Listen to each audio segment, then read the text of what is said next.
I think it's time to start looking at some movable chords. We really need to expand our chord vocabulary a little bit more. And if you remember your friend F, I said earlier that F doesn't have any open strings, and that allows you to move it.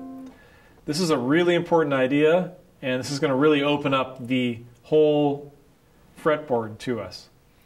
Okay, this is F, and like all the other basic chords you learned, the lowest note is the same as the name of the chord. So this note right here is an F. And it's an F major chord. Now, if you take this whole shape that you're playing with your fingers and you move it up and keep all the fingers in relation to each other, you have a new major chord. And to find out what chord it is, you just need to reference what we're going to call the root note, which is the note you're playing with your third finger. Okay, well this was F. This is F sharp. This is an F sharp major chord. And so what we're doing is we're just following the musical alphabet along on the fourth string here. The next note after F sharp is G. And so this is actually another way to play G.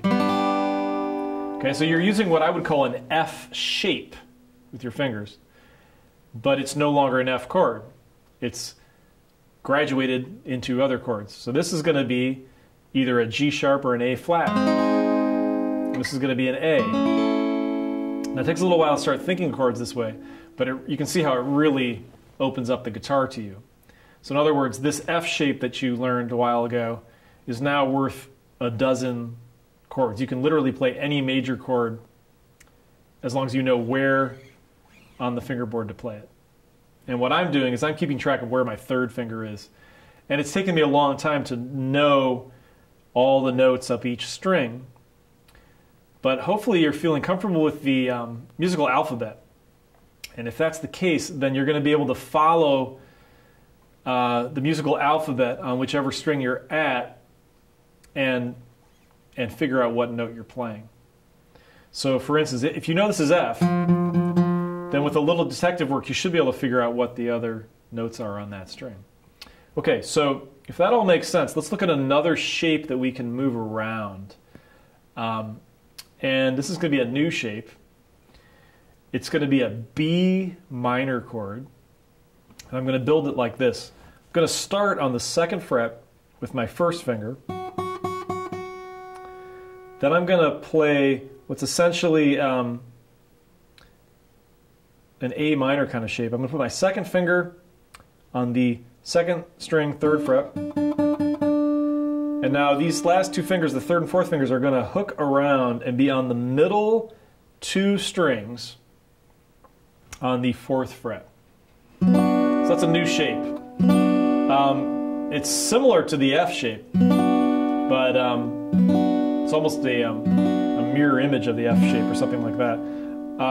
It sounds like this. That's just a regular minor triad.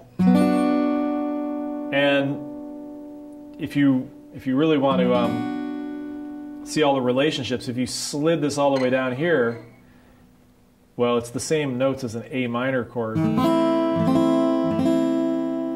We're just bringing our first finger in to cover for the open string, and we've made it into a movable shape. So by eliminating the open string, we've now got a closed, movable shape that we can move around. Spend some time with these ideas. Move that F chord around, move that minor shape around. I'm going to show you one more. Try playing a good old E minor chord. It's the first chord you learned if you've been following these lessons. Well, what we want to do is we want to make another four-string chord using the top four strings that we can move around. So try holding down the first, second, and third strings at the second fret. And if you can, bring your third finger around. Okay, this is another bar chord, and it's a harder bar chord than the F chord. Bring your third finger around to the fourth string, fourth fret. Okay? It's going to sound like this.